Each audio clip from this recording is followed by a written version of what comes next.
இங்க பாருங்க, நான் சுத்தி வளைக்க விரும்பல, நேராவே கேட்டுறேன். எந்த கூட்டம்னு கேக்குறேன்.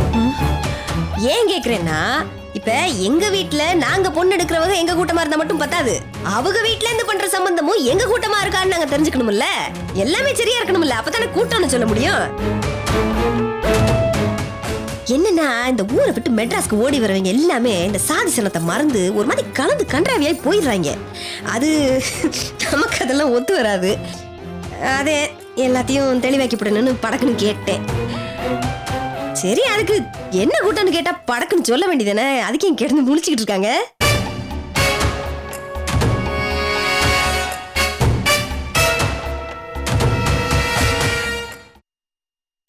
இவங்களும் நம்ம கூட்டம் தான், ரெண்டாங்கரை. ஓ, ரெண்டாங்கரையா நீங்க? சரி சரி சரி, நாங்க முதக்கரை. என்னதான் இருந்தாலும் எங்களுக்கு கொஞ்சம் கௌரவம் ஜாஸ்தி தான்.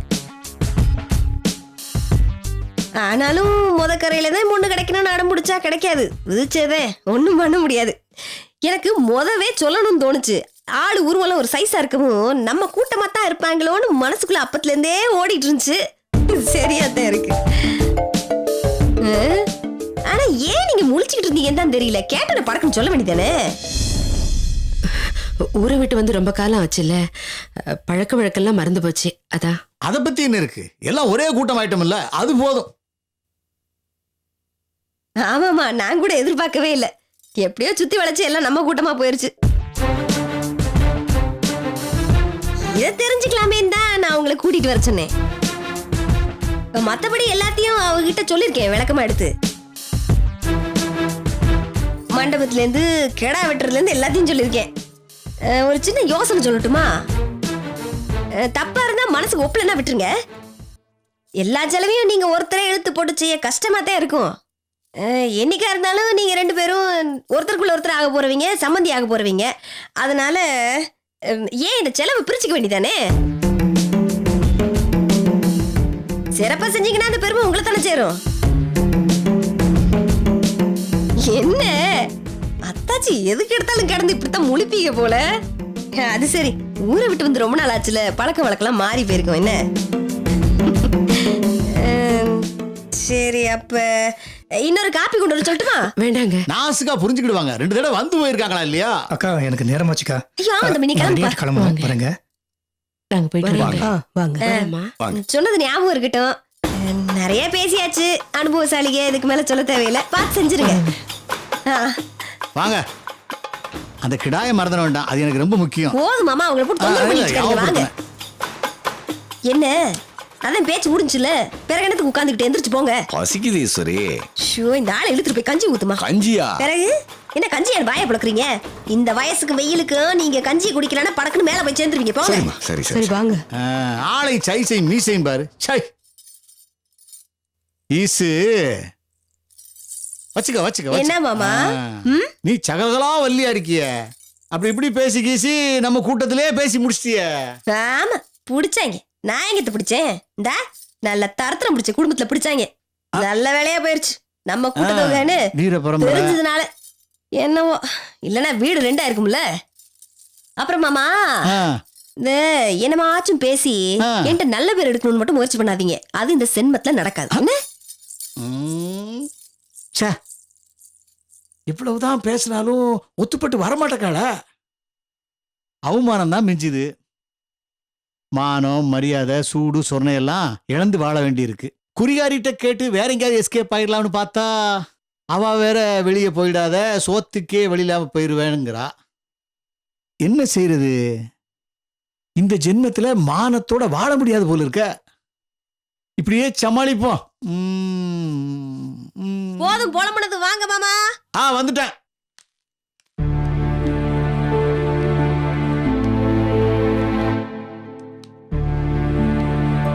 என்னங்க நீங்க இப்படி சொல்லிட்டீங்க? நாங்க அவங்க வகையறாவே இல்லையேங்க. அத சொல்ல வந்தா என்னையும் மீறி எல்லாருமே ஒரே கூட்டம்னு சொல்லிட்டீங்க. இதுல ஏதோ ரெண்டாங்கரன் வேற சொன்னீங்க. எனக்கு எதுவுமே புரியலங்க. எனக்கு வேற வழி தெரியல. நீங்க வேற கூட்டம்னு சொல்லி அதனால ஒரு பிரச்சனை வந்துட்டா அதான் இப்படி சொன்னேன். இங்க பாருங்க, என்னைக்காவது ஒரு நாள் உண்மை தெரிஞ்சிட்டா பிரச்சனை பெருசாயிடுமேங்க. உண்மை தெரிய விடாம பாத்துக்குவோம். அந்த ஈஸ்வரி பேசினது தான் நீங்க நேர்லயே பாத்தீங்கல்ல. ஒவ்வொன்னா கூப்பிட்டு சொல்லிட்டு இருப்பா. நீங்க வேற கூட்டம்னு தெரிஞ்சு அதனால மாதவிக்கும் மனோகரனுக்கும் நடக்க போற நிச்சயதார்த்தத்துல ஏதாவது பிரச்சனை வந்துட்டா நம்ம என்ன பண்றது? நீங்க நினைக்கிறது எல்லாமே சரிதாங்க.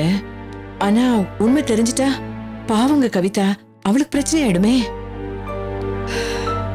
பிரச்சனை வராம நாம தான் பாத்துக்கணும். கவிதா கழுத்துல தாலி ஏறுற வரைக்கும் நம்ம சமாளிச்சுட்டா போதும். அதுக்கப்புறம் கடவுள் விட்ட வழின்னு இருப்போம். ஐயோ, எப்படிங்க சமாளிக்கிறது? எனக்கு சுத்தமா கையும் ஓடல காலும் ஓடல. ஒன்னும் பயப்படாதீங்க. இப்போதைக்கு இப்படி ஒரு விஷயம் நடந்ததாவே வெளியில காட்டிக்காதீங்க. சமயம் வரப்போ நம்ம வீட்டுல சொல்லிப்போம். புரியுதுங்களா? என்னவோ நல்லது நடந்தா சரிங்க.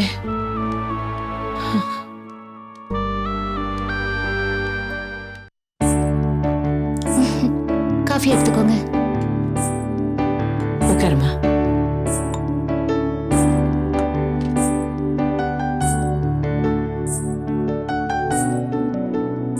அப்பா பாப்பா, அவளுக்கு அகிலாண்டேஸ்வரின்னு பேர் வச்சதுக்கு பதிலா 5000 சரவடின்னு பேர் வச்சிருக்கலாங்க. ஐயோ, என்ன படபடன்னு பேசுறாங்க. அவங்க வீட்டுல ஈஸ்வரி வச்சதுதான் சட்டம். அவளை மீறி எதுவுமே நடக்காது. முதல்ல எங்க வீட்டுக்கு வந்தப்போ மாதவி விசாரிச்சது தப்புன்னு அவ ஆடின ஆட்டம் இருக்கே, நாங்க எல்லாருமே ஆடி போயிட்டோம். எங்க மகி இருக்காளே, எங்க மகியில அந்த ஈஸ்வரியோட 1/4 பங்குக்கு வரவே மாட்டாங்க. அவ என்னங்க இப்படி பேசுறா? ஐயோ, வாழைப்பழத்துல ஊசி ஏத்துற மாதிரி பேச்சோட பேச்சா எங்களுக்கு சொந்த பந்தம் எல்லாம் அதிகம், உடன் பங்காளிங்க உடன்படாத பங்காளிங்கன்னு பெரிய கூட்டமே இருக்கு. அவ்வளவு பேரும் ஃபங்க்ஷனுக்கு வருவாங்க. அதனால பெரிய மண்டபமா பிடிக்கணும்னு அவ சொன்ன உடனே நான் அப்படியே மலைச்சு போயிட்டேங்க. நல்ல வேளைங்க, வெளியில வந்து நீங்க தைரியம் கொடுத்தீங்க. இல்லைன்னா நான் அவ்வளவுதான். எங்க கிட்ட ஏற்கனவே சொன்னதுதான். நீங்க புதுசா வந்ததுனால உங்களுக்கு ஞாபகப்படுத்தினா. ஆமா, நிச்சயத்துக்கு உங்க சொந்தத்துல இருந்து யாரெல்லாம் வருவாங்க?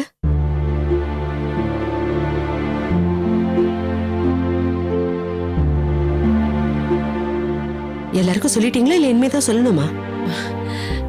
இனிமேதான் சொல்லணும். நாங்களும் அப்படித்தான். கோகிலாவை கட்டி கொடுத்த வகையில அவங்க சொந்தத்துக்கெல்லாம் சொல்லணும். ராமகிருஷ்ணனை கல்யாணம் பண்ணிக்கிட்ட வகையில கலையரசி குடும்பத்துக்கெல்லாம் சொல்லணும்.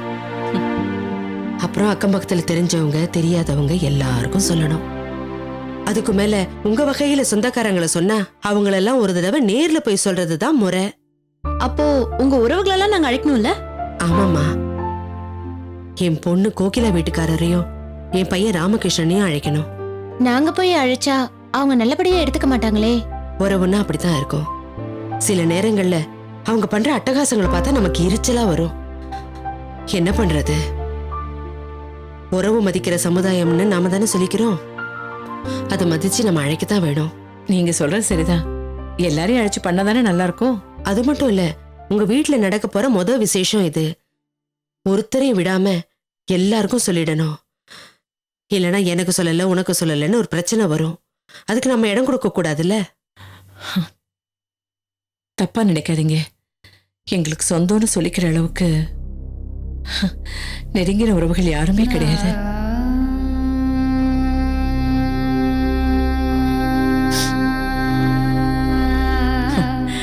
உறவுகள்னா மனசளவுல நெருங்கி இருக்கணும். அப்படி யாருமே எங்களுக்கு இல்ல.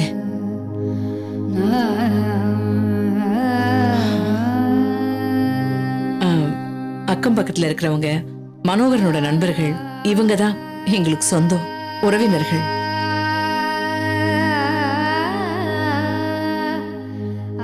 அவங்கள நாங்க நிச்சயமா கூப்பிடுவோம். இனிமே நாம ஒண்ணுக்குள்ள ஒண்ணா உறவாக போறோம்ல. எங்க சொந்தக்காரங்களை உங்க சொந்தக்காரங்களை ஆயிட போறாங்க. நம்ம 2 பேரும் ஒண்ணா போய் அழைப்போம்.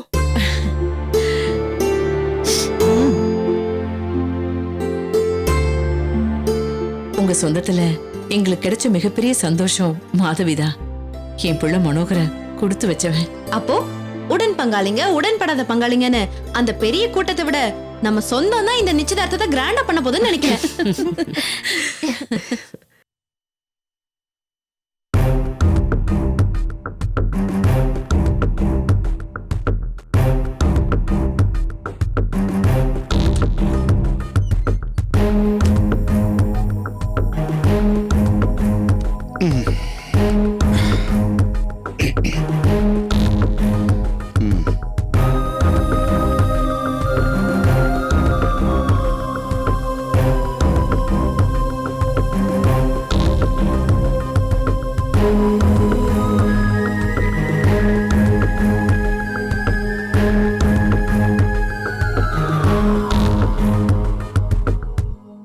எழுந்திருங்க. என்ன கலை, என்னாச்சு? பொண்டாட்டிக்கு குட் நைட் சொல்லணும்னு கூட உங்களுக்கு தோணலையா? இல்ல கலை, ஏதோ ஞாபகத்துல படுத்துட்டேன். ஏதோ ஞாபகம் இல்ல, உங்க அப்பா அம்மா ஞாபகம், உங்க தங்கச்சி ஞாபகம். அதான் பொண்டாட்டி ஒருத்தி இருக்காங்கிற ஞாபகம் கொஞ்சம் கூட இல்லாம எனக்கு என்னன்னு வந்து படுத்துட்டீங்க. ஒண்ணு இல்லாத விஷயத்துக்கெல்லாம் இப்படி ஏதோ கற்பனை பண்ணிக்காத கலை. அது உனக்கு நல்லது இல்ல, உன் வயித்துல வளர நம்ம குழந்தைக்கு நல்லது நாசமா இல்ல. போட்டும். இந்த குழந்தை பிறந்து என்ன சுகம் அடைய போகுது? இந்த மாதிரி அதுவும் கஷ்டம் தான் படும். பிறந்து கஷ்டப்படுறதை விட பிறக்காமலே அது கலைஞ்சு போயிட்டும். கலை, மறுபடியும் தயவு செய்து இந்த மாதிரி இன்னொரு தடவை சொல்லாத. சொல்லுவேன், ஒரு தடவைக்கு 1000 தடவை சொல்லுவேன். இந்த குழந்தை கலைஞ்சு போகட்டும், கலை. போகட்டும், போகட்டும், போகட்டும், போகட்டும். கலை. இல்லனா கலைச்சிருவேன்.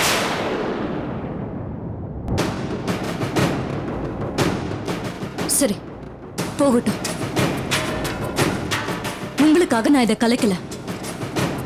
ஆனா எனக்காக நீங்க என்ன பண்ணுவீங்க? நான் சொல்றது செய்வீங்களா? நீ சொல்லி நான் எதை செய்யல. இது வரைக்கும் நீங்க எல்லாம் செஞ்சிருக்கலாம். ஆனா இப்ப நான் சொல்ல போறத நீங்க செய்வீங்களா? சொல்லு, செய்யற. உங்க பிறந்த வீட்டு உறவை அறுத்தெறிஞ்சிட்டு வந்துருங்க.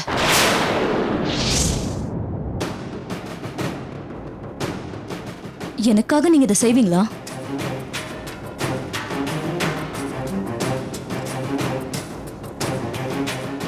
எனக்காக செய்வீங்களா? என்ன நினைச்சு பாருங்க, நம்ம பொண்ணை நினைச்சு பாருங்க, பிறக்க போற குழந்தைய நினைச்சு பாருங்க. ஐயோ கலை, தயவு செய்து என்ன புரிஞ்சுக்க. இது வரைக்கும் எங்க அம்மா வீட்டுக்கு நான் எதையும் செஞ்சது இல்ல, இனிமேல செய்ய போறது இல்ல. ஆனா கவிதாவுக்கு கல்யாணம் நடக்க போற இந்த நேரத்துல உறவு அறுத்துட்டு வான்னு சொன்னா அதை எப்படி என்னால பண்ண முடியும்? நம்மளை பத்தி தான் என்ன நினைப்பாங்க? நீ சொல்லித்தான் இதையெல்லாம் நான் செய்யறேன்னு உன்னை பத்தி அவங்க தப்பா நினைக்க மாட்டாங்களா? மாதவி நிச்சயத்தை பத்தி பேசுறதுக்காக அம்மா நம்ம வீட்டுக்கு வந்தப்ப நீ பேசின பேச்சால அவங்க மனசு ரொம்ப உடைஞ்சு போயிருக்காங்க. அதுக்கப்புறம் அவங்க கிட்ட இருந்து ஒரு போன் கூட எனக்கு வரல. இந்த கவிதாவும் அப்பப்ப நம்ம வீட்டுக்கு வருவா, இப்ப அவளும் வரதில்ல. எல்லாருக்கும் நீதான் இதையே தூண்டி விடன்னு மனசுல பட்டிருக்கோம். இந்த நேரத்துல அவங்க எல்லார்கிட்டையும் உங்க உறவே வேண்டாம் நான் சொன்னா அவங்க அத்தனை பேரும் உன்னை தப்பா நினைக்க மாட்டாங்களா? அதனால நாம எதையும் வெளிப்படையா சொல்ல வேண்டாம். எப்போதும் போல பட்டும் படாமலேயே இருப்போம். நான் அப்படி இருந்துருவேன். ஆனா உங்களால அப்படி இருக்க முடியாதே. திடீர்னு பாசம் அப்படியே பொங்கி வழிஞ்சிருமே. அப்படிலாம் இல்ல கலை, வீணா மனசு போட்டு குழப்பிக்காத. இது பாருங்க, என்ன சமாதானப்படுத்த வேண்டாம். உங்க மனசுல தெளிவான ஒரு முடிவு எடுத்துக்கோங்க. இனிமேலும் உங்க அம்மா வீட்டு விஷயத்துல நீங்க அக்கறை காட்டுனீங்க, நான் என் கர்ப்பத்தை கலைச்சிருவேன். அதை தவிர எனக்கு வேற வழி இல்ல. Good night.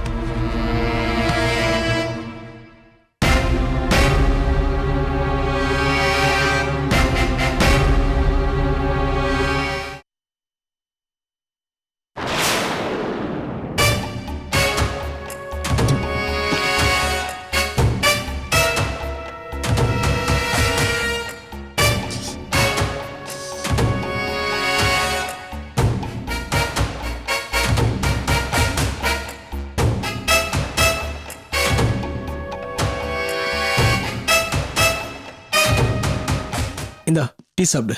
டேய் என்னடா இது சரக்கு வாங்கிட்டு வர சொன்னா டீ வாங்கிட்டு வந்து கொடுக்குற. டேய் இப்போதைக்கு இதை குடி, சரக்கு நைட்டு பார்த்துக்கலாம்.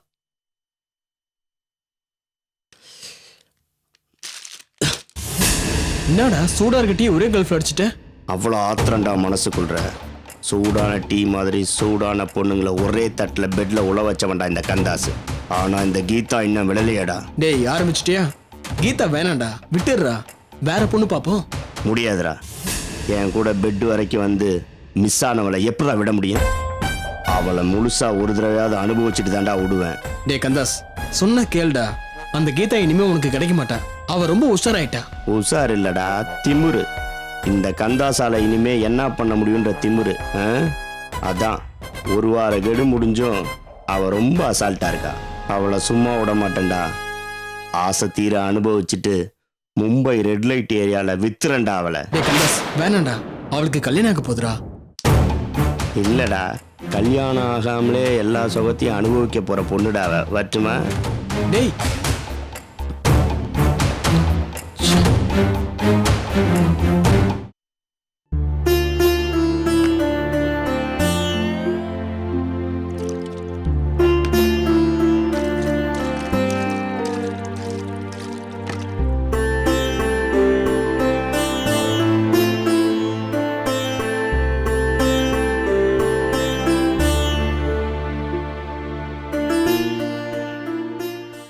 பூ வேணுமாம்மா?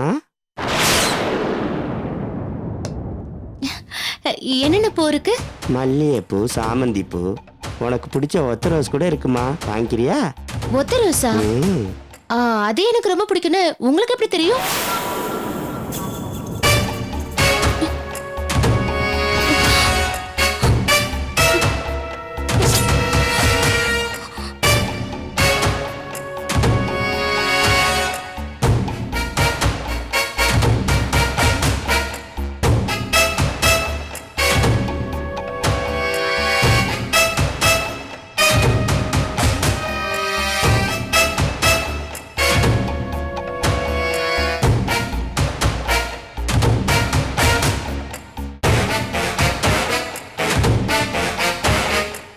லவ் சாங்ஸ் கூட ஃபாஸ்ட் பீட்ல தான் வேணுங்கிறாங்க.